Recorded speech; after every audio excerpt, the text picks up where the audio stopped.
Briefly, the story so far, in that first scenario, Sparta managed to gain a fairly hefty lead, and now they have continued to snowball through the first two periods of this scenario, and the game has kind of reached a point where Athens is kind of hopeless, to tell you the truth. As I said at the end of the last video, I've got hopes, probably vain ones, that the mechanism for transitioning from the Second Peloponnesian War over to this Theban-Spartan War is going to be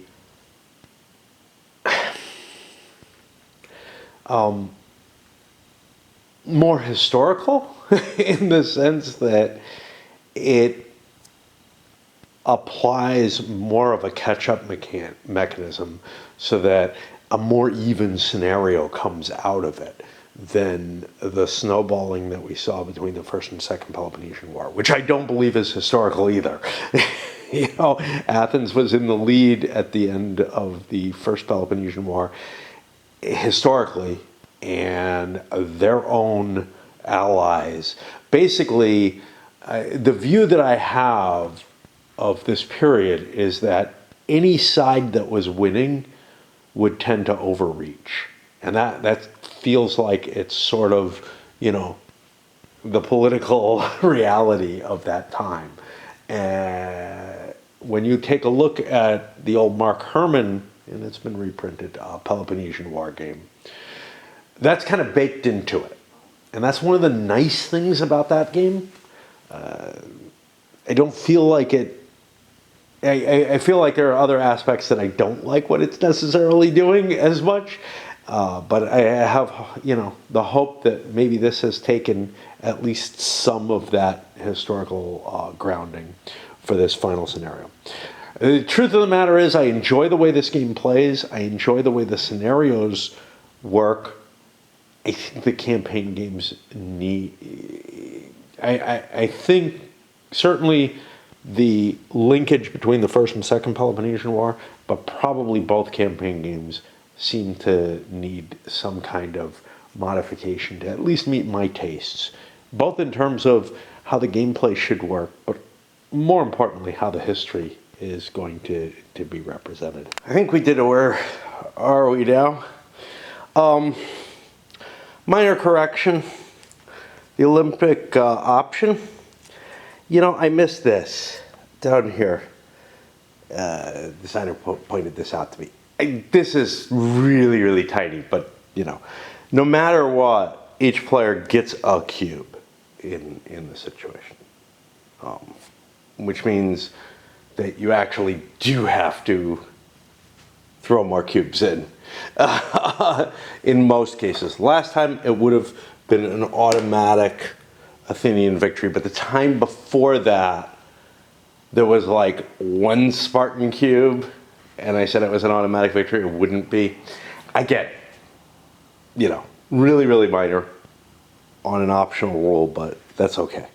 I just this is how things work when I operate off a graphic. Is I am likely to miss something. I would have been much better off following the rules a couple of times.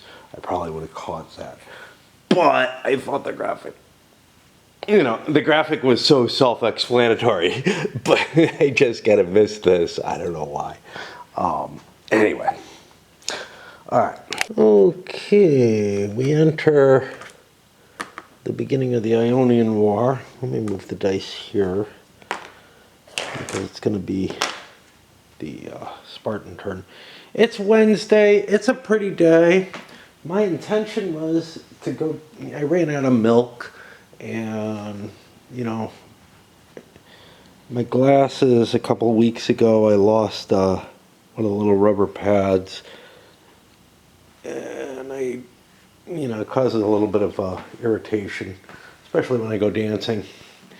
But my intention was to go down the nearby place. There's a drugstore near me, along with the market of no choice, and pick up both those things.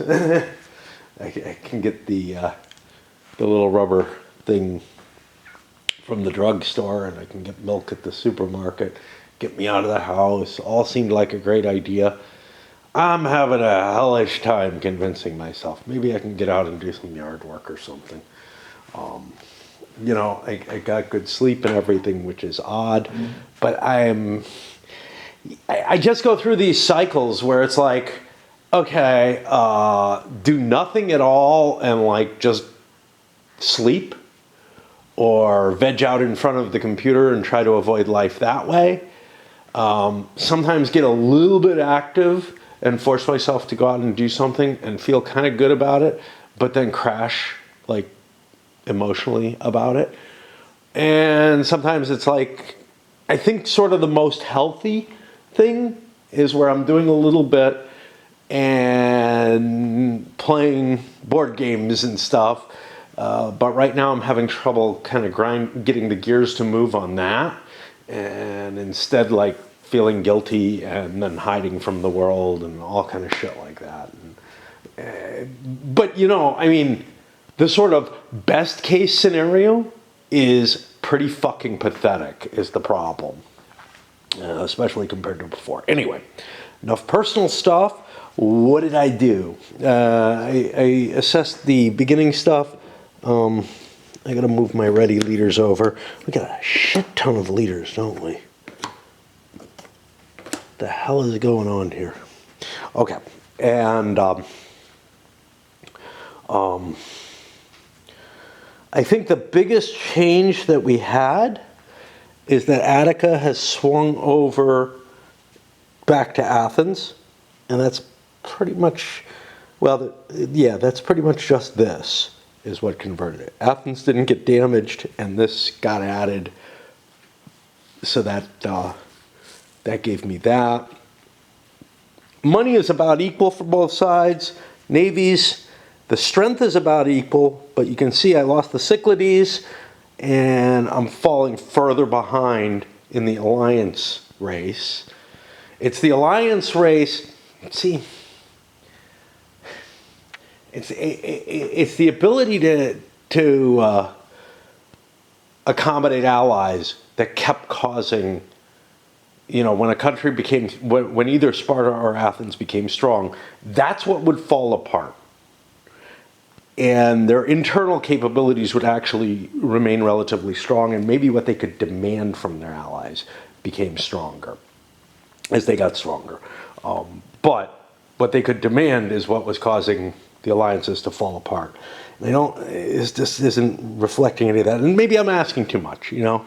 I like strategos, and that doesn't model things perfectly either. The one place where things are really, really out of whack is the army strength. Sparta's all the way up to a 10. We both bought a navy. And yeah, that's just all the alliances. And Athens is just basically standing alone. They've got external allies. They've got some client states, but that's it.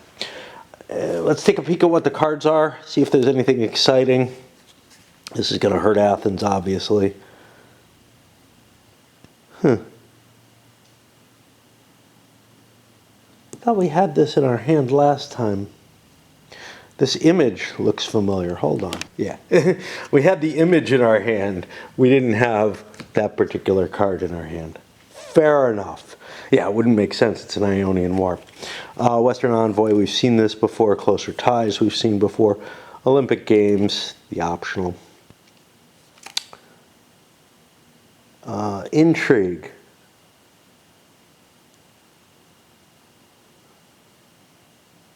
Okay. I mean, we've definitely seen this before. I'm just looking at it and thinking about, whoa, what's up with that one? I don't know. So not too much of excitement, except that we're going to be able to bring the hammer down on Athens a little harder.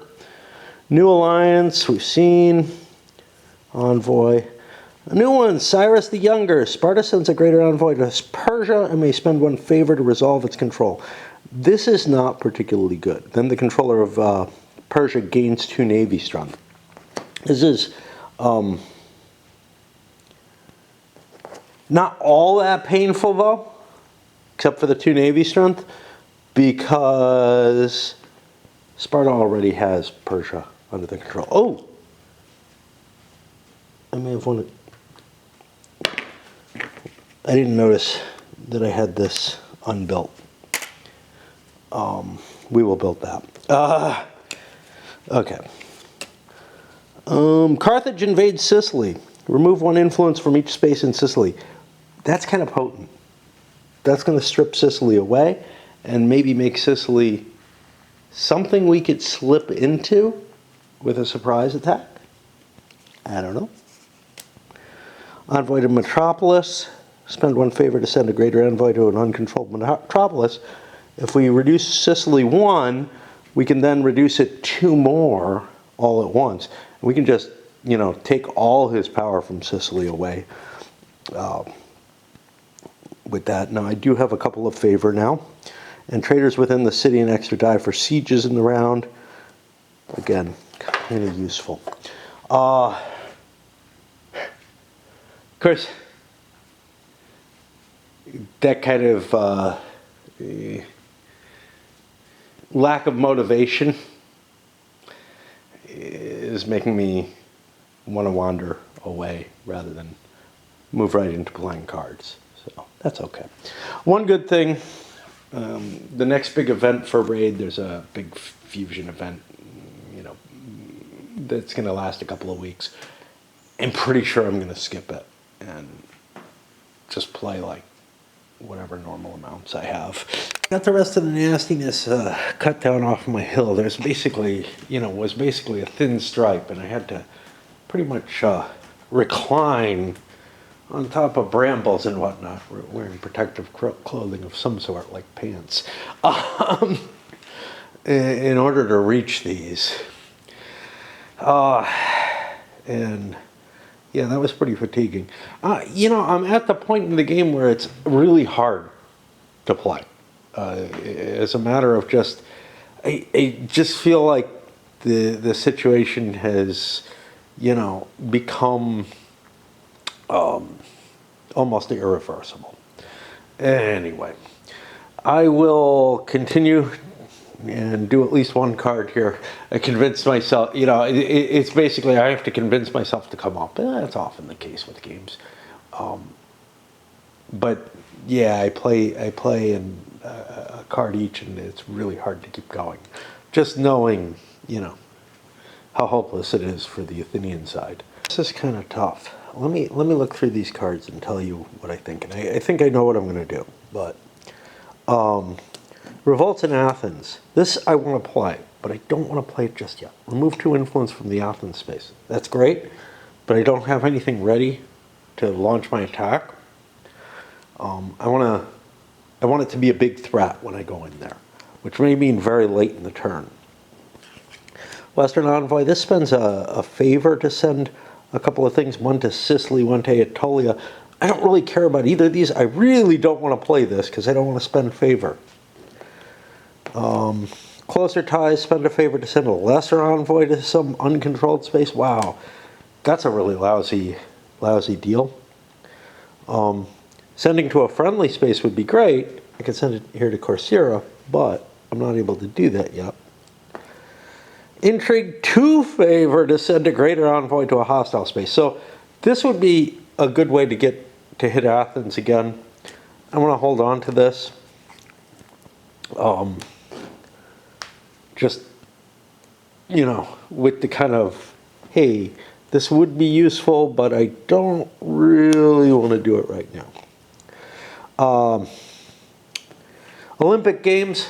Okay, this is definitely possible. I can put a cube out there and no problem with that. But I think I'm going to play the rebuilding because I don't have a raid on the board. I don't really... This could be very useful late in the turn to fix a raid, but it allows me to just send a lesser envoy to a friendly space. That's the thing I was thinking about up here. Look, you know, I got a place I can put it. I can always play the Olympic one.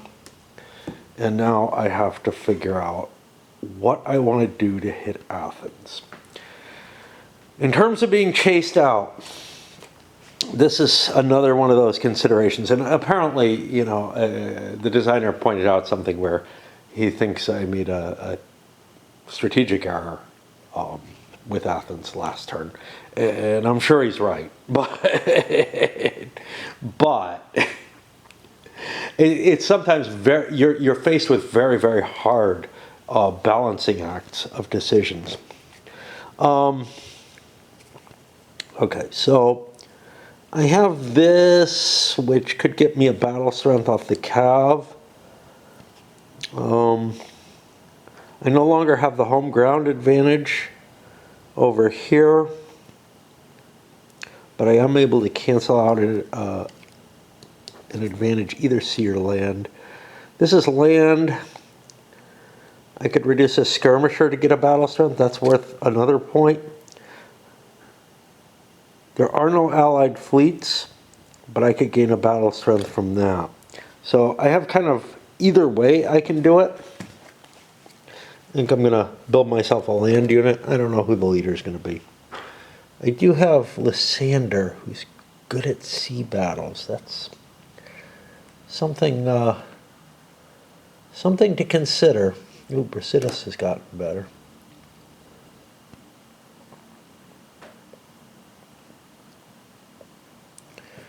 Is this going to help me? Probably not.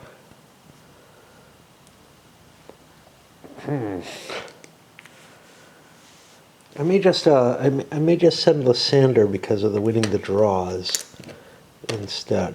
Now I could buy another card, and you can make an argument that's a good idea, but there are 6 cards. There are 6 event cards, and I only have $5 total, or five mobilizations total. So it feels like it's very, very difficult to make that decision to spend that extra money. Money is tight in this game. Let's do an Athenian turn. Athens is going to play. Let's keep things in the same direction. A greater envoy. I got to make my decision here. A cav starts getting me close here. I'm way in the advance there. The 2 places I can send it to are really Thrace and Megala Hellas. Crete is also possible, but I already have that. I'm going to send it to Megala Hellas. And I'm going to spend a favor in order to get an extra buck, in order to resolve it. This is kind of the big deal. I got a lot of allies, like external allies. I don't have a lot of Helens on my side here. The rest of the world is in. This is kind of the opposite. Like historically, Sparta had, Persian support more than anything else. I don't think they got. I'm trying to remember who gave the support. Like, who did the Romans attack in this period? I think they kind of were more opposed to the Greeks interfering in southern Italy and Sicily. Anyway, I don't remember. Now, I need to build a fleet. This is as a defender. This is a bonus money. Oh, this is interesting. There's a lot of battle cards. He is sending a fleet, so I need to send a fleet out. I think I'm going to send this guy out. Again, money's tight. I'm willing to play out for a draw. He's going to move the cards here. Part of me, see, here's the thing. I want to break because it's pretty outside. I can sit outside and I can read for, an hour or so before I have to go do raid, and then hopefully energize myself and come up here again later tonight to finish up at least a turn. A day without going through a full turn, you know, is really kind of an unacceptable thing, I think. Continue delaying making any bad decisions. Well, I mean, they've got good cards that they want to play. They just don't want to be forced into the order of playing them at this point. And then we're going to drop a raid on Athens again. Now, right now we'd end up even in a battle in Attica, which isn't too terrible, I guess, because we win draws in sea battle. We have a fair number of cards, etc. That still won't let us hold. But if we can start smacking, you know, this around, whatever, maybe something good will happen. How do I feel about land battles? See, I would really like to be able to get a siege in play, but the problem is Athens can react to whatever I do, to Athens especially, but honestly anywhere. I don't know. I have more land cards than sea cards, so I think I'll build a hoplite to go in for the next attack. Ooh, yeah, we're not worried about the siege yet. You sure don't want to play this now. Sparta sends the greater envoy to Persia and then can spend a favor to resolve it. Well, that doesn't do anything, but gaining 2 naval strength just before a naval battle, nah, we're not going to let them do that. Things are currently playing into Athens' favor. They played a couple of cards. Sparta played a card. Thesibulus here, after a sea battle, gain 1 talent for each battle card played by your opponent. I may just want to take the not loss and hold on to my remaining 3 battle cards, if I'm aware of that, which I guess I am. Sometimes I roll a die for something like that. Yeah. See, getting down to 2 cards would be useful, though. So there is actually... So on a 1, I'll say I'm not all that aware of that. All right. I am aware enough of that that I'm going to hold my 3 cards instead. And let this stop here, bringing it back to Athens. Now, does Athens want to win the battle or not? There's advantages to that. We've moved to land versus land again. Athens can only win the battle.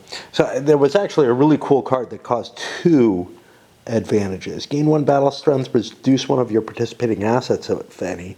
That gave me a battle strength for nothing.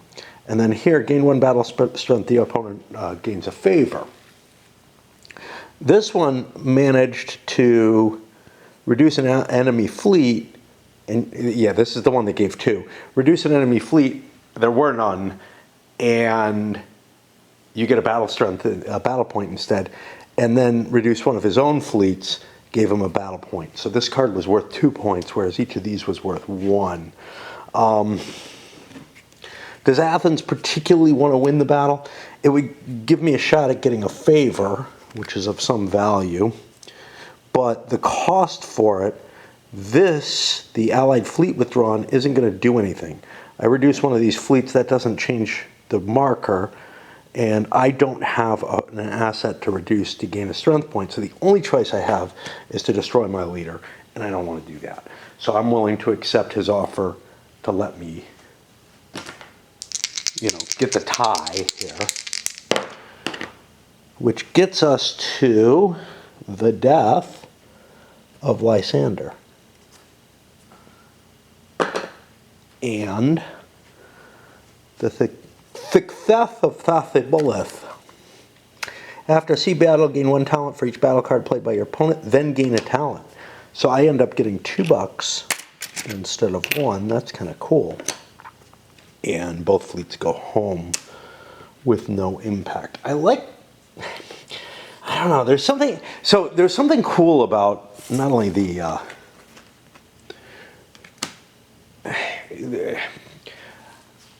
very thing that I kind of rail about and say, you know, it's kind of making me not want to play in some ways, is that sort of balancing. Everything you do can be counter-measured, and it doesn't feel as annoying in this game as it does in some of the simpler CDGs that have that. This is not a simpler. This is neither necessarily at that ultra simple. This is not at that ultra simple level, and it's not a CDG, but it has some of those traits in common with things like 13 Days and I think it's called 1955, which was the ultimate in like strip a CDG down to the bare minimum of what it can be. Both of those games had a tendency to say, hey, I can look at the victory conditions very easily and I can just, constantly counter what the opponent's doing. The only question is, are my cards, capable, right? I don't feel like that usually happens in CDGs. In this game, I feel like it's happening a lot, but it's happening in ways that have impacts beyond simply that matching. So for example, I've got the battle cards, which allow me to push things a little further. I've got the die rolls for luck and all that. So there are facets that go against that. And then, of course, there's these. So there is that balancing factor in terms of I send a force out, okay, it's countered. I send a force out, okay, it's countered. But these are not. These are truly sort of random events or opportunities being given to the different players. Is this the game? No, I'm thinking of the last thing I played. Yeah, I was considering that, but I forgot. I played Down with the King. It's got to be kicking around down there. I don't see it. Oh, there it is. Near Junta and all. Okay, yeah, I played Down with the King, and there was kind of this, the terms for the cards.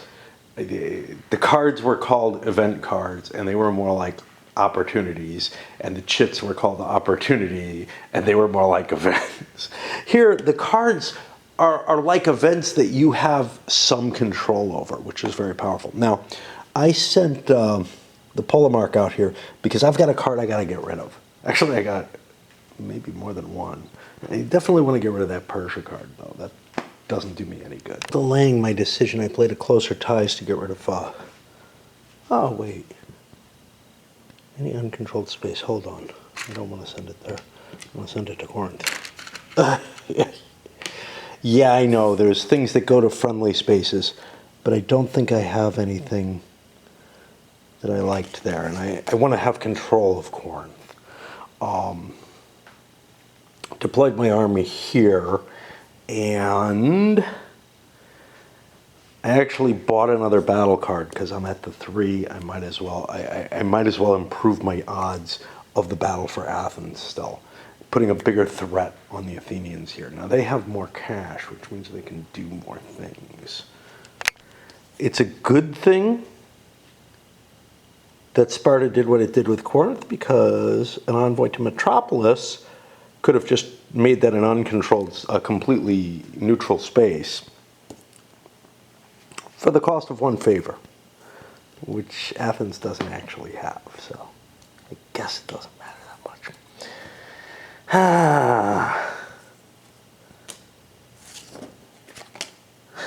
I don't think I'm going to gain anything, so I'm going to play this to discard Cyrus the Younger.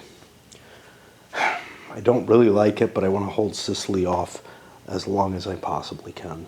A waste of 2 cards because I had already deployed the Polemark here. I look at the battle cards that Athens has. This is going to be a +1 right now. The high army strength, the bonuses there versus control of Attica. The only thing I have that can help me is heroic leadership, which would be eliminate a battle leader to get a bonus. I can't get anything out of this. I can just let him win. Oh, he can spend a talent to promote a participating asset. He does that first. Let's see. Yeah, I think I want to. And I will promote these because these are always Spartan. I'm running low on money, not good. I think I'm just going to accept the loss. I'm not going to get ahead in the land battle side of things. That brings a question of, hey, do they have something they really want to do? They could gain battle strength, doesn't help. Use a skirmisher. See, I've got 4 cards. I might want to play a couple of them.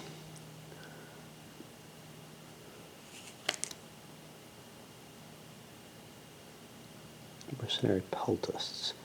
Get the mercenary skirmisher, and I could pay to improve that. I think I'll just hold my cards and take my win. It doesn't really help me in either direction to make sure that I win the battle. It's sort of the problem they both have. It's like, yeah, we engaged, great. Now what? And Clearchus advances. That doesn't do anything special. I don't have to pay now to use his ability.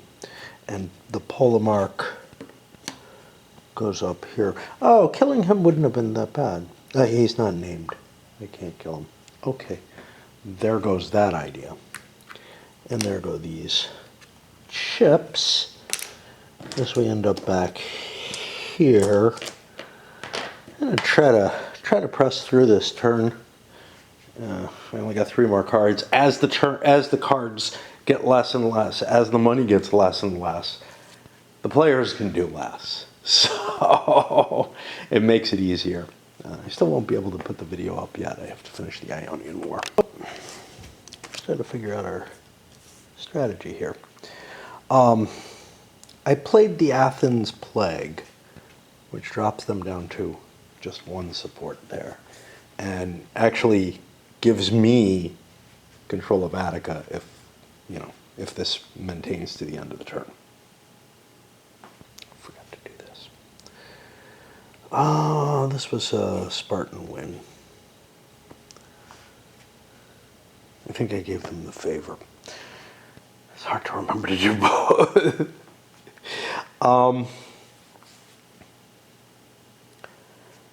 Not going to keep challenging Athens because now I can use political means to try to deal with it. And in fact, in a way, those were feints, but ones that Athens couldn't afford not to respond to. I'm going to go up here. I have my desperate times if I need to react to anything. I'm actually considering not playing a follow-up unit, but I could play a follow-up navy to react to whatever Cleon's up to. Because if Cleon doesn't go counter me, now he kind of can't afford not to. The Hellespont is too important. And that's kind of what I could bank on. Because I have probably less money than Athens no matter what for the Olympics. So I may just want to hold off and not send a force out. What could I do with a force is the real question. Well, if I get driven away from here, I can send another fleet in there. That's about the one. That's the one valuable thing I can do. This doesn't matter until the end of the scenario, though. So it's not like I'm tripping some wire there.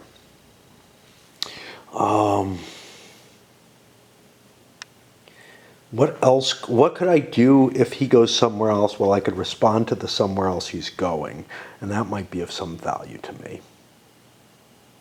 Although I don't know what he could do to me.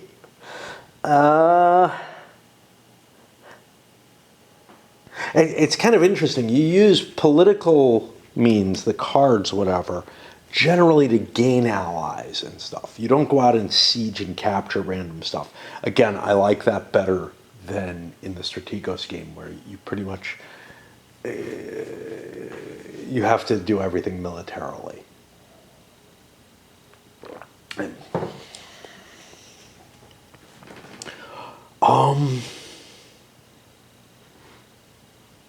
Yeah, I'm going to just hold my money. Again, I have the Desperate Times card. I don't have something that allows me to react, but maybe he thinks I do, you know? So I'm not going to play anything else, and I'm going to go to the Athenian turn. I forget about the Metropolis Megalopolis thing. I'm going to play an envoy to Metropolis that'll, I guess, get me Argos, which doesn't actually help me, but there's nothing that does. It has to go to an uncontrolled one. And I don't have a favor, so I'm not going to get control of anything else. So grabbing that seems of more value, but it kind of just isn't. So I don't know. Do I need to react to that, or do I have something that I could take that's of value? Well, let's take a look. Sparta has 3 to my 1, so I'm not going to get anything there. So I guess I just react. At the very least, I'll get some money off of this. And do I want to deploy another force? Well, that other force will not get to siege, so I say no, and I too will pass. Got countered in a nasty way. First of all, home advantage is here. There's no naval advantage from here, but there's a point from here. That cancels out to a 0. And Athens played this, send a lesser envoy to a non-enemy controlled space in the battle region. Yeah, that got this. So now, actually, the Hellespont has gone from being uncontrolled to being pro-Athenian. And I look at the Spartan cards, and much as they went with a navy, I don't have the home ground advantage. I could spend Byzantium, but this is early. So if this was a late card in the last turn of the scenario, I might well do that because I'm already behind, right? And that's the kind of thinking that I want to be reasonable still within the campaign game. That giving up some, trying to win the particular scenario is still worth something. This isn't worth anything. This is a land battle. I have very little I can do. I think I'm going to let it sit. And now the question is, does Athens want to go for a win and drive the Spartan navy down? I could reduce a navy unit, and I could do heroic leadership.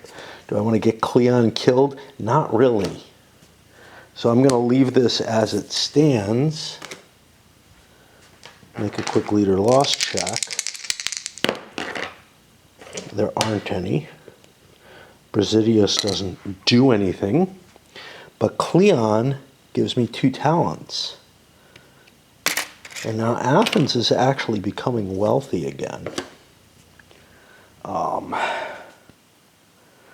That puts me to the last 3 cards, 2 Spartan, 1 Athenian, with no forces being deployed and probably no more military operations. So let's just do the cards I got. Oh, naval strengths go down. Okay.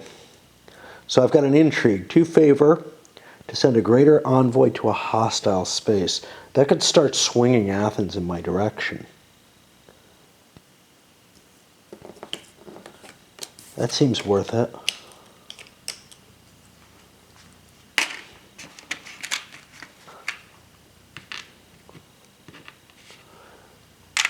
It's not conquered, but the oligarchs, I guess, are taking control again. And again, there's nothing I want to do in terms of deployments or whatnot. So we run over here. Carthage oh, we should probably put these back.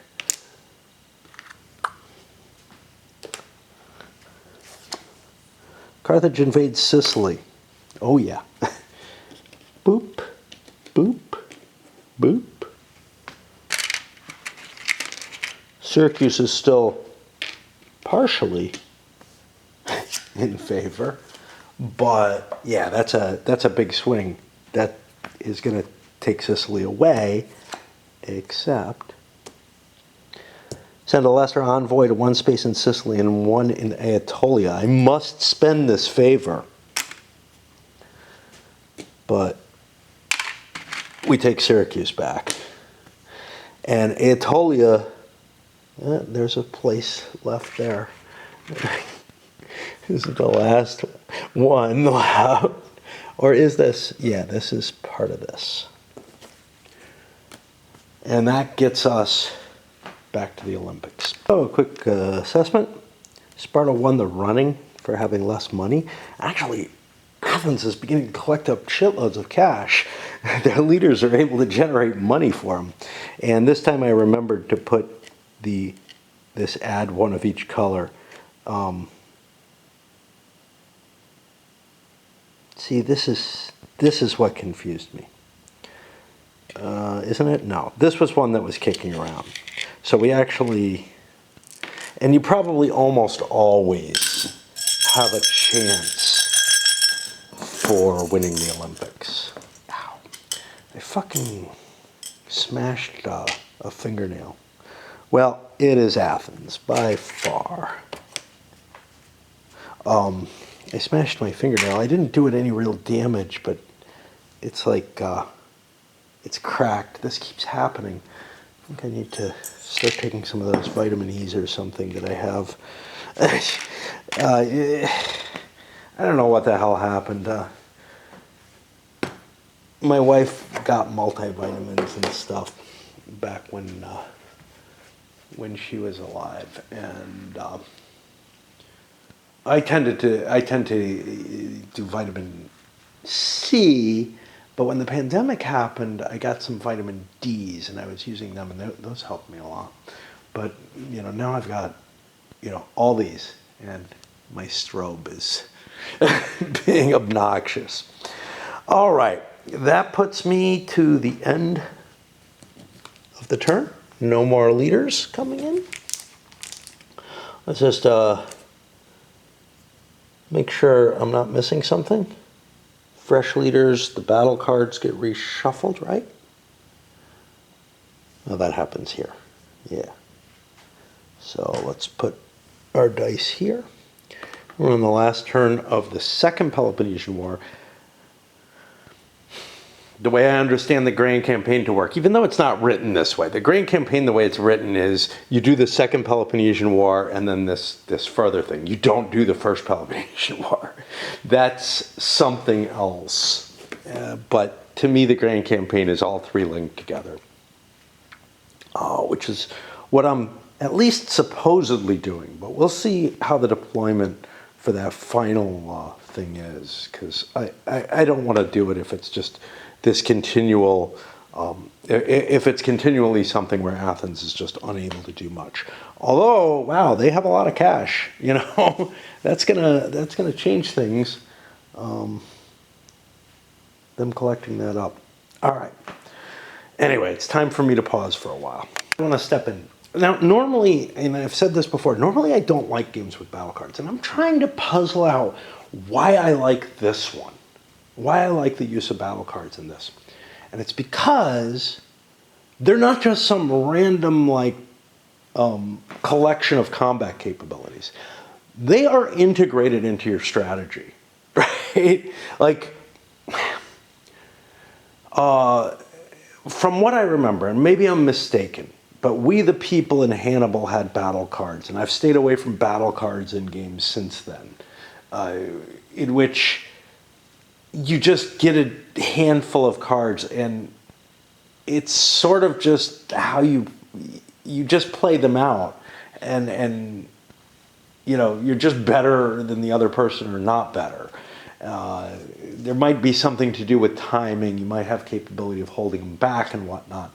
But it really didn't work out that they had much influence, nor were they particularly influenced by the strategic situation in the game. What I like about these is that they're kind of integrated into your strategy. So your choice of naval or land is partially influenced by the types of battle cards you have. Your choice of maybe where to send forces. If you have a battle card like, I shuffled it back in. If you have a battle card like that Athenian one that allows you to do something like this, yeah, that might influence whether or not you go to battle somewhere, right? So And you know, so like it's a combination of things. That the battle cards are influenced by your strategic position. They can do things strategically, and your strategic choices, well, your choices of where to fight, basically, are influenced by your battle cards. The closest that this reminds me of, and it's not really like it, is the Friedrich Maria series. Well, I don't know if it's a series. Those two games, where you have to pick where, you know, which suit you want to be on and everything. And I find that an incredibly clunky and disturbing means of determining where you maneuver, right? Like, it doesn't link to reality in any sense of the word. But it is kind of fun to make your decisions as to where you can move and what you can do to some extent by the suit, you know, the suits of the spaces and whatnot. It just doesn't make a hell of a lot of sense in any, like, I can't even come up with a good hand-wavy explanation for why that works. For this game, there's none of that completely unbelievable sort of, well, if I was 10 miles further east, I would be in the clubs area, and I have a lot of clubs, so I ought to move my force there. There's nothing along that lines with it, but there is a similar kind of decision-making in it. So if you like the kind of decision-making that's in Friedrich and Maria, you might get a kick out of the same kind of decision-making of where you're going to choose your battles, etc. It's just done a lot better here, in my opinion. Now, I do understand somebody leveled the argument that, yeah, these don't really seem to pertain just to the battle. Yeah, that's kind of the point, right? That's why I enjoy them. I don't really like simplified mechanisms, not really simplified, but cumbersome mechanisms that could basically, as far as I'm concerned, be handled just as well with a die roll. So consider what I'm saying about like the Hannibal or We the People system. Okay. Let's say you're allowed to hold cards, and I think you are between battles. So they're a resource that you can expend in battle.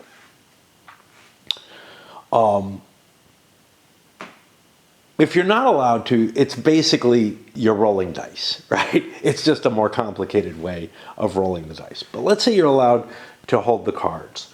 That would be the equivalent of being able to hold die roll modifiers and collect them up, in my opinion. I feel like that's the exact same kind of circumstance, right? You know, instead of you know, having a particular set of cards. Now, again, I don't remember the system all that well. And what I do remember very well is the design in War and Peace, and that was actually first done in 1776. And sort of driven out in Empires in Arms, which is, leave Empires in Arms aside because it has many, many more facets to it than that. But in War and Peace, and in particular in 1776, it's basically you play rock, paper, scissors, or Rochambeau in order to determine what your modifiers for the combat are. Which, again, it just feels like this stupid, cumbersome thing. Now, in War and Peace, it has a little bit more effect. Like, if you don't pick the withdraw chit, you can't retreat. Under certain circumstances, if you're playing with the tactical combat rules. I'm trying to, like, there's an advanced rule. First of all, the chits are optional, but secondly, there's an advanced rule that utilizes them. And again, I don't remember if they're linked together, but it adds a little bit to the, like, you can't really play the advanced rules without these. I think. I'm not sure. But essentially, it adds something to how you conduct the battles. Nowhere near as much as Empires in Arms does, though. Empires in Arms has the withdrawal that allows you to get out of the battle early without the tactical implications to it. But it also has things like an outflank that doesn't automatically come. It's dependent on your leader's capabilities, and some nationalities are better at defense. The combination of firepower and morale being separated makes one side, more makes certain chits combinations more attractive because the losses are taken on both. Like the losses are taken on sheer manpower, but also on morale. So like certain choices are more likely to up the risk of one or the other. Now, Europa Universalis takes that Empires in Arms system, gets rid of the chit pull, gets rid of a lot of the capability to choose and whatever in it, which I think is a little bit more watered. I mean, it's clearly more watered down, and I think it's a little bit less valuable as it. The detailed system that one detailed system that I really do like I hate battle boards, right? Because they're like these. They're okay in Titan, but it's like this. Oh, you've got this you got a left flank, a right flank, and a center, and you position your units on it, and you get to roll dice for combats, and it's just like doing an accumulated combat roll, except it stretches it out into more activity usually. I have nothing against something that would put you into a real tactical combat that has some impact. And I think some of the, what is it?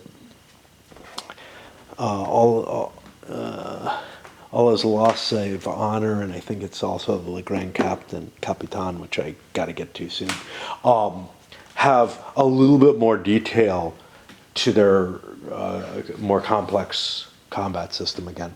The one that I do really like is Le Grand Guerre, which has a number of not the naval rules. The naval rules are just horrible, but it has a number of different aspects that are taken into account for each fight, for rounds of combat. And like in Empires in Arms and like in Europa Universalis, you fight rounds of combat.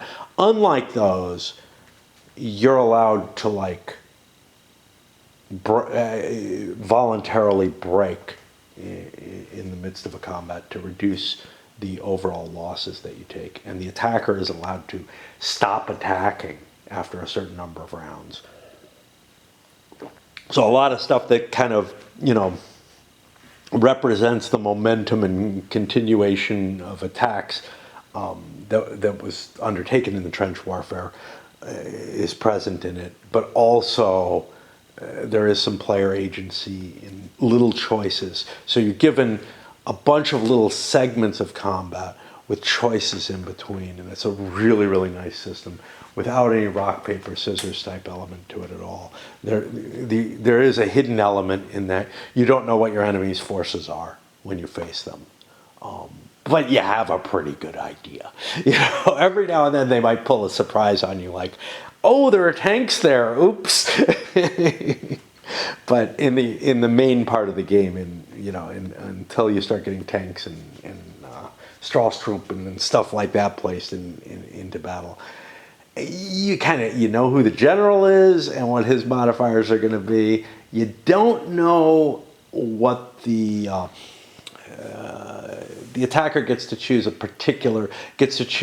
what kind of combat they want to make it and what kind of barrages they want to put into play and whatnot. You don't know what they're going to choose for that, and the defender also has their own choices in it as well. But it's a really, really nice detailed system, and basically what you do is much like in a battle board situation, one lead unit faces the other lead unit and they fight. But with all the richness of the choices and the story elements that are present in it, you really get something nice out of it. Something much more, much more descriptive or narrative than a simple die roll, or than a battle board, or than battle cards generally do, etc. And that's absolutely linked to the combat system in a way that, like, this is not. But and wow, I'm like going off all over the place. I don't know why. I like to talk, right? Right, so here we are in the last turn of the Ionian War. I've assigned the counters, etc. You can see Attica has switched back over because of Athens actually leaning towards Sparta. Not conquered or anything, just leaning towards. The armies reset here. Sparta picked up, rebuilt the Corinthian boats. Why not? Money-wise, now remember, Athens had a huge stockpile of money after the Olympic Games. 2, 3, 4, 5, some 15, 17. But we're still in the lead, but that lead gets decreased when you don't have a lot of resources available, in terms of allies and whatnot. I don't know how badly I feel, honestly, about where this has ended up, in the sense that, yeah, Athens is clearly done for, right? The question is, what happens when we move to this third scenario? And in fact, I do think that it may have been a design decision not to string all three together. They're not actually put together in the scenario book. So the two Peloponnesian Wars can be linked, and the Second Peloponnesian War and this Corinthian Theban engagement can be linked. But there's nothing that even suggests that you should put all three together, which is what I've been planning on doing. I may bail, though. The reason for that may be that at the end of two of these, it's pretty likely that you've got a complete victor. The thing, though, that I'm really questioning is, the start of the Second Peloponnesian, if it's going to end properly, you should end up in a situation kind of like this. So I'm really curious what's going to happen in that other transition. By the way, personal side of things, hey, I went out, tried to do a little bit more yard work. Found out that the task that I had decided upon, it didn't require a hell of a lot of effort, and gave up kind of early. It's hot, not real hot, but getting into the 80s now. It gets a lot worse here sometimes, but it's like summer at this point. And I've complained whenever it feels like summer for a week. It's like it's summer and then it's winter again. But I guess it actually deserves to be summer now. It is June. This is about right for what it should be. And there's just like no time when, or very little. There was a week here.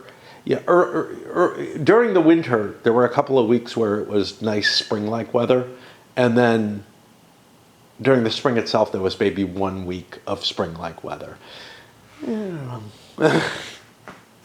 not that I love spring that much. I just neither like the continuous rain of winter nor the heat of summer. I kind of think I don't like it here, weather-wise. All right. That puts us to the beginning here, which would be a Spartan turn. Let's take a look. There's not going to be anything new in the cards. We did have a reshuffle, which means for the next scenario, there should be cards in play that may be, what is the anachronistic? All right. Let's try to force ourselves to get at least a couple of, to at least get a card play or two done. Those first plays are really hard, but not a lot happens. There's just a lot of thought and planning in it. We got these big, oh, I forgot about the Hellespont. That actually went over here, so that's $3 more.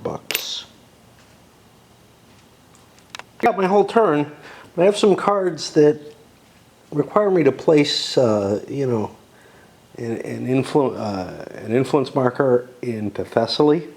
So I'm playing the new colonies to get a chance to do this, since this is the Ionian War. They all show up, and let's see.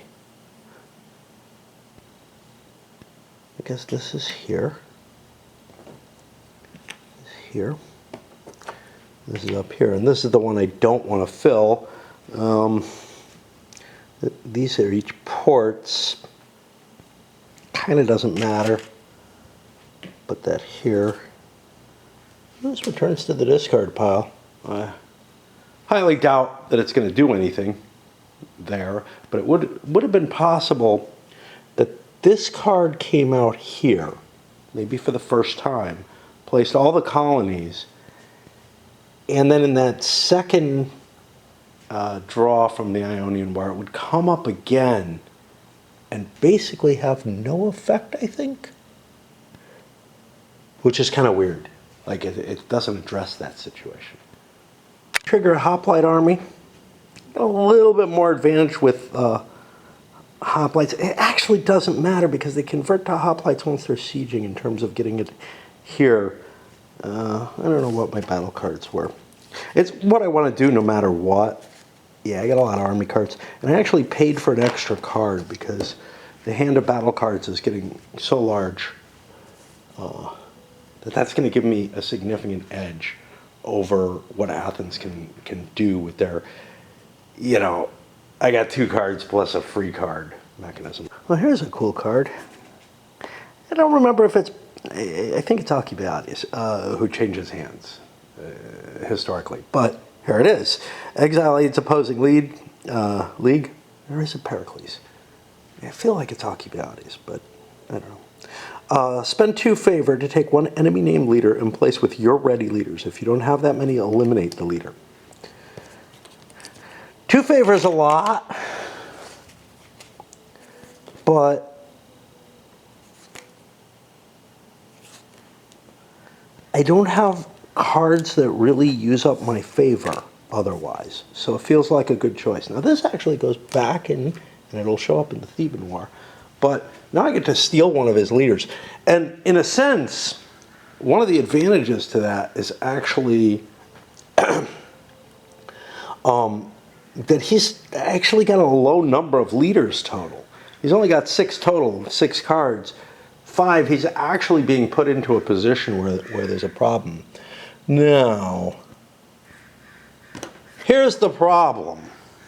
What does this say? During Hoplite Reset, if Aegis is sieging, Sparta gains 2 talents and does not lose an army strength.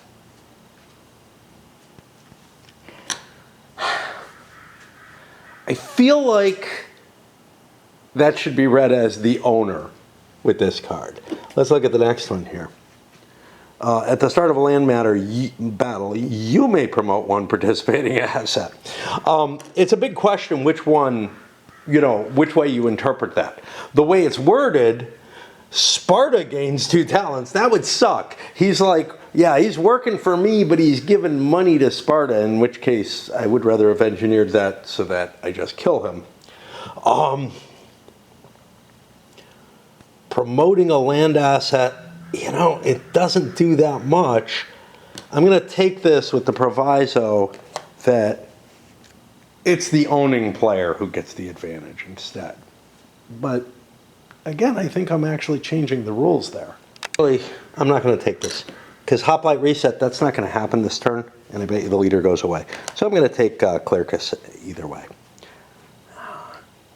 Sounds Irish or something. Clericus! I always feel like Athens is reacting to whatever Sparta is doing. that might be appropriate in some cases. But right now I'm looking at, well, look, what can he do with his hoplite? Well, he can come out of Thebes and hit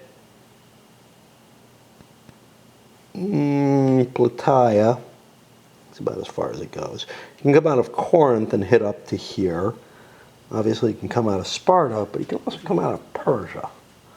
And I just don't have resources in many places. The only thing a navy could hit that is Athenian that I can't hit already, and there might be things, and there are things that I cannot hit with a navy, is this stuff on the Chalcidian coast.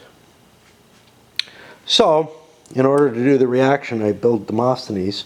He's going to be able to give me additional card draw in front of the battle. Well, additional card options in front of the battle. Keep going or not? I feel like I still have enough energy to keep going, although I do have this desire to sit outside, read some rules, and drink a beer and have a cigar, or even just a pipe. It feels kind of funny. I'm going to deploy, I guess it kind of doesn't matter, to there. It feels kind of funny. I played this Northern Envoy. It's not doing anything. It's just diddling around. I end up spending a favor, getting a guy here and taking away something from Chalcidice. But I feel like I'm playing cards that are not gaining me anything and not even setting me up much for anything. Yeah, I would like to be able to attack that, maybe. That might make some difference. I don't know. But not much. On that attack, Sparta built a navy. Athens played veteran warriors. I'm running out of cards that do anything at all. At least this flips that over, but I don't know what that does. Again, the balance is such. Maybe for the next scenario, some of that balance will be important, but I just don't know. I built Thasybulus to react or do something on my own. One thing to keep in mind, we both have our desperate times. That can be used as a reaction to prevent the enemy action and then do something of your own. But of course, then your enemy has the same opportunity, right? So the question is, well, is what you're doing that important? And here, yes, it is. This is potentially control of the Hellespont, which remember is double victory value. As is Sicily. I don't see myself able to take Sicily without some cards to support it. Let's take a look at the battle, I guess. The Hellespont. Okay. That's 1 net in favor, 2 in favor of Sparta, and then the Hellespont is controlled by Athens, so it's 1 in favor of Athens. We've got Demosthenes, and the way I'm doing this, again, it's not absolutely clear as I'm going to decide out of all my cards what to throw away. To go all out in the battle, played a heroic leadership, killing Demosthenes for 2 points. That gave Athens the advantage, but overrated reputation. And, you know, how much is it worth? I don't know, but I think he's going to die between scenarios, so the hell with him, right? And he's not going to get used again. Overrated reputation, reduce an elite asset. They have no elites, so I got a battle point for that, and then I reduced my own skirmishers, the Aetolians, to swing it back to me. Athens doesn't have another thing that generates points, so they pass. I don't think there's anything Sparta wants to do beyond that. They would have to get rid of a couple of cards to get themselves to the point where they're drawing. So they win the battle. But again, winning the battle isn't that big a deal. What do I get? I get a favor out of it, basically. I still have to go home. I don't have to roll for a leader check on Demosthenes because the dead can't improve or die again. And he dies as well. But, you know, the armies go home. Nothing was accomplished. And army losses happen. And now the Spartans are getting down to, close to where they're going to lose their siege advantage. They didn't gain anything, right? And this is probably the most important place, so we'll probably continue to focus on that. Sparta played the envoy to the Hellespont. Now this is a big deal. This will tie the Hellespont up. Now the Hellespont, I think, is only worth double points for Sparta, if I recall correctly. Which means if Athens gets it, they don't get as many points, but it's still an important location. Sicily, I think, is worth double to either. And then I'm deploying Agis with a fleet with the hopes of sieging something again. It did give me pending control of the Ionian coast, though, which is somewhat valuable. But it's going to get countered immediately. Sparta's cards suck.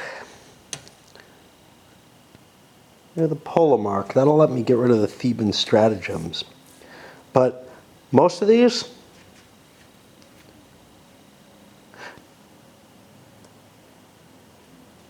I can send a favor to Macedon. I own Macedon already. It doesn't do anything, so I'd get the alternative of a battle card. Remove an influence from a besieged space, but otherwise my opponent discards a battle card. I think I'll do that. I have the Theban stratagems, which I want to get rid of, but otherwise I'm going to be engaging, but I'm going to force him to get rid of a battle card before I decide. This battle started out as a tie. But Athens didn't have anything to add strength points to it, so they played to gain a couple of talents. Great, whatever. And he has the larger naval force, so he managed to gain battle strength, get a victory out of it. And I'll stop there, I guess. That victory gets me one of these. La la la. The Athenian navy is weakened, which means we're not going to have that problem again. Let's check the leaders, because the Athenian leader gives me card discard, which is actually pretty useful. Okay, so the Navarch is just spent. No big deal. He dies, but it doesn't matter. No. It's the Polemarch I needed here. After a sea battle, gain 1 talent for each battle card played by your opponent, then gain a talent. Okay, I get 2. Great. We'll put him up there. I feel like we're just going to run through it, get to the end. Why not?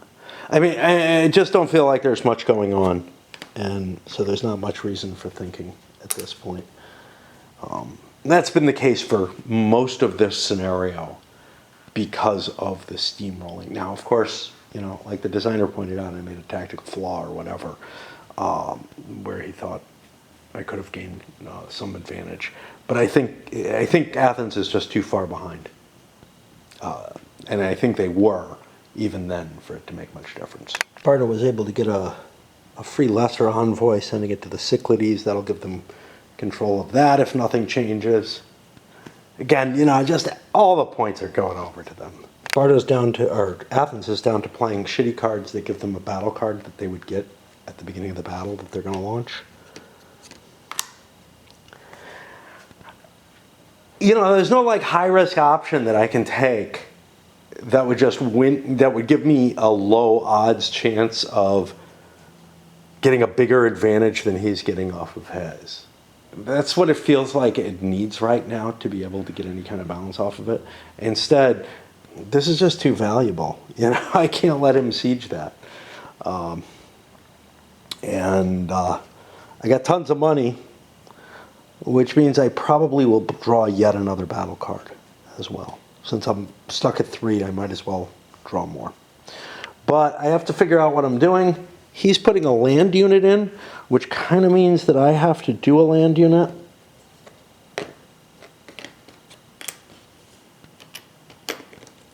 And we'll draw that extra card. That's one thing about the free card thing, is that, well, now it makes some value to buying a card. let's take a look at the naval situation. Sparta is up 2, but down 1 because of the Hellespont being Athens. And now Athens is launching the attack, so they get to play their card. By the play of cards, Athens gained another one of these off of like this allied navies. I can't do that. Fuck me. Hold on. It was in Sparta's favor.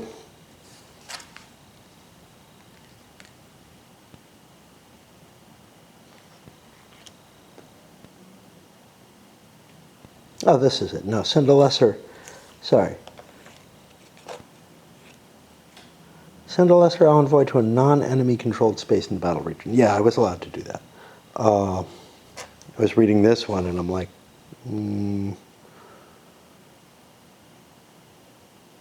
yeah, because this could hit somebody else. That you could hit an opponent's space and take it away. Yeah, so I played this, gained that. It gets confusing sometimes. I think that this is going to be the better one. They played rewards of victory. The winner will gain an extra reward. But now here, I promote one of my assets. Well, I don't have any. So I gain a battle strength instead. So now I've just negated his rewards of victory, which would give an extra favor. So he kind of wants to play another card if he has something. What he has is I could remove an influence from the battle region to cancel an opponent's advantage and recheck the battle strength. Well, what did he get? What was his thing? Was it an advantage? It was a battle strength, but I could cancel out the home area advantage and get essentially a battle strength off that. I would have to lose some of my power here, but I think I'm just not going to be able to get a hold of this. So is 2 favor worth losing some of my power? Is an extra 2 favor worth losing some of my power? I don't know, man. But I don't seem to be able to get a grasp on him. So I am going to actually do that. And Byzantium becomes less important to me. I don't think I have anything I can do of value here. Yeah, I could do a frontal assault.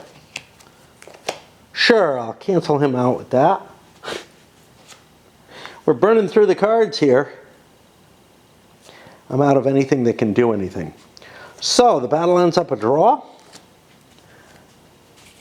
Athens loses 2, though, because of the frontal assault.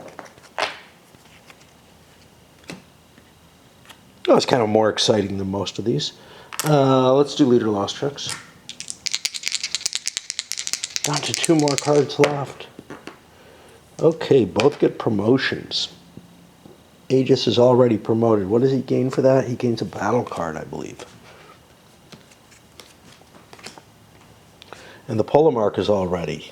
He gains a battle card. I think that's what the gain is. It's hard to remember things like that for me. But it's also like I'm certain enough that I'm not willing to look it up, just like I was certain enough I understood this without looking it up. When there's each player gets 1 for just showing up. Okay, let's look at the phasing player first. When this leader becomes spent, you may discard a card. Yes, please. We'll get rid of the Theban stratagem again. We do not want that played. And on his side, during Hoplite Reset, it's not. Down to one leader left. The fleets go home. A lot of activity, not a lot of results. If anything, Sparta, though, is losing here, right? Because all 3 of these are Athenian again, and Byzantium is no longer Spartan. So I feel like control of the Hellespont is actually being decided. Something is happening in the game. Of course, it's happening at costs, stuff like these have been changing over. through a combination of political and sometimes military cards. Yeah, well, I think those are all political.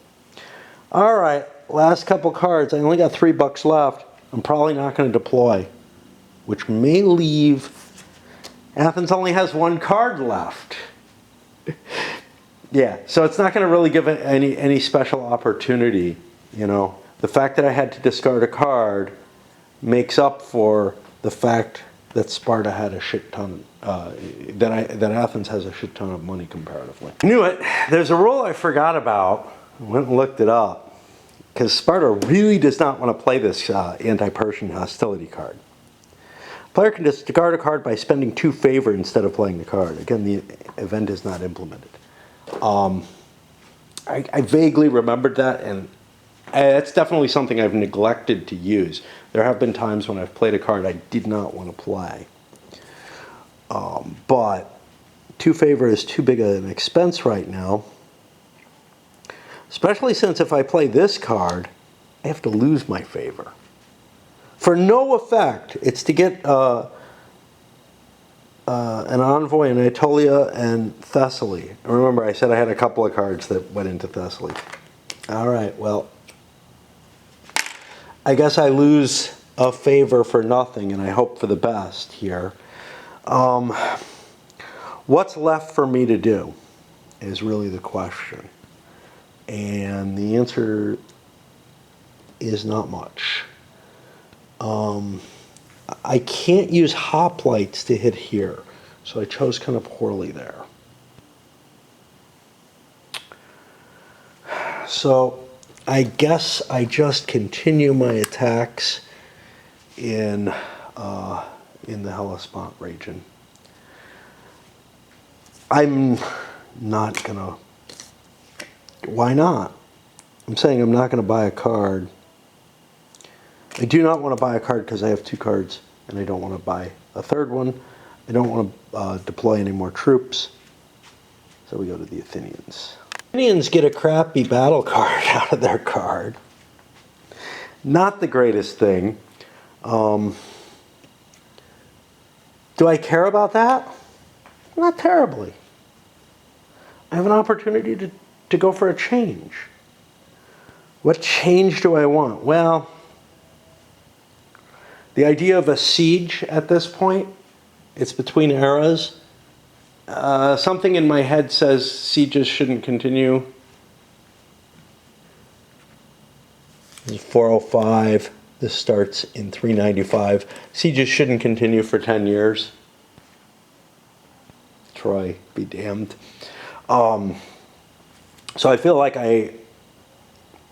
regardless of what the rules are in there, and they may well continue that siege, I wouldn't be surprised. I don't think that I can take that. So, is there anything little of value that I want to do?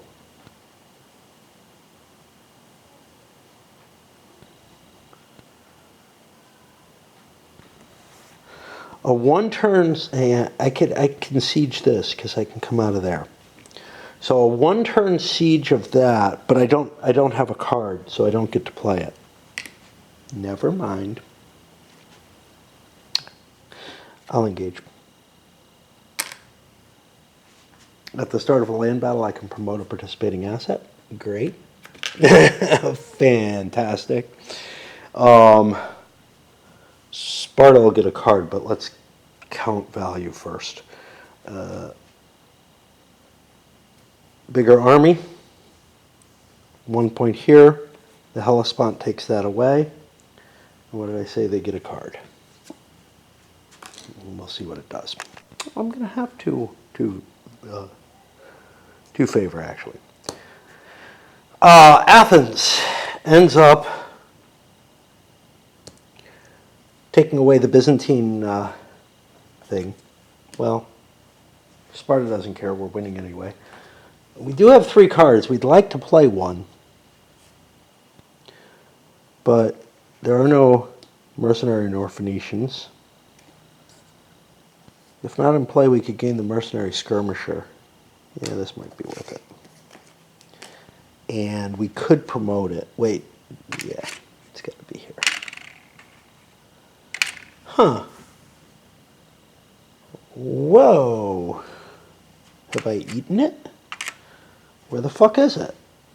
Oh. Where's the mercenary skirmisher? Oh, he slipped his way over here somehow. All right. I don't know why he's there. I think that was supposed to be this. So we will do that. Do we want to promote him? I don't know. We're really just trying to get rid of the card. Paying money to promote him seems of little value. We gain our 2 favor.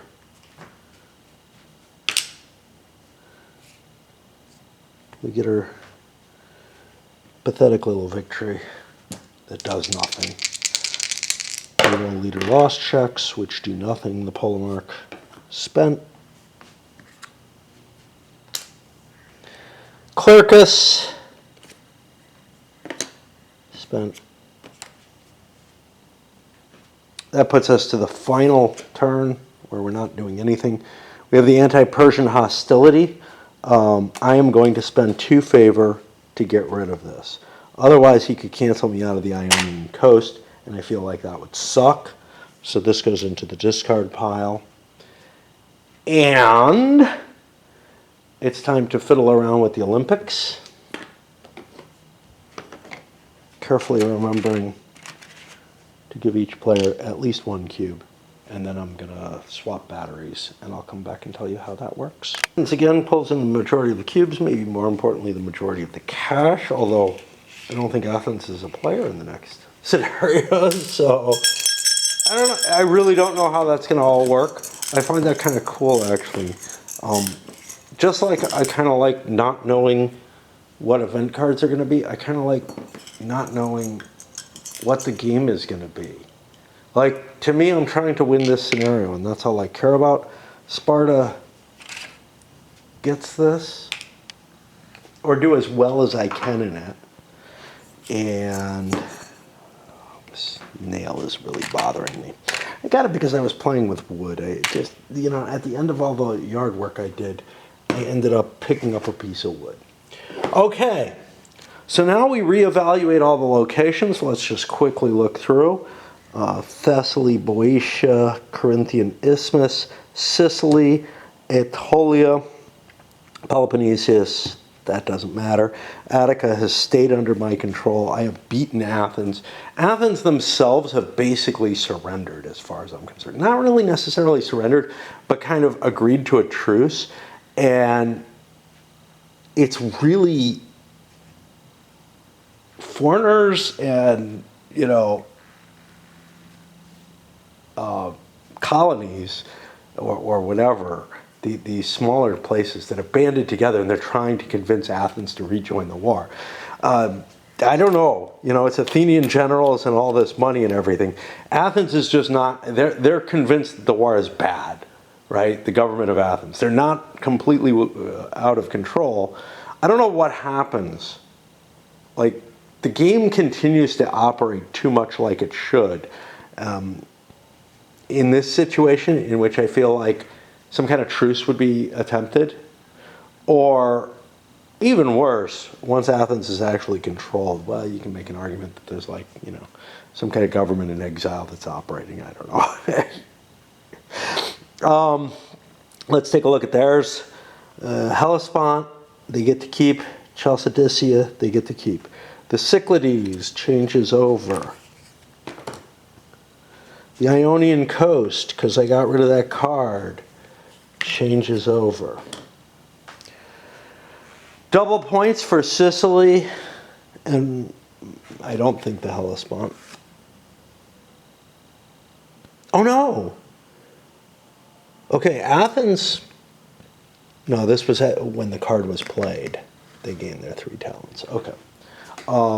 So yeah, the Hellespont doesn't count. So we're looking at 3, 4, 5, 6, 7, 8, 9, 10 to 2. Massive, massive victory. I think it's very likely I don't play the next scenario, but I'm going to go through the interwar segment and through the steps of that, and give my opinions on it, see what we end up with, and then make a decision of whether or not we're going to go into that third war.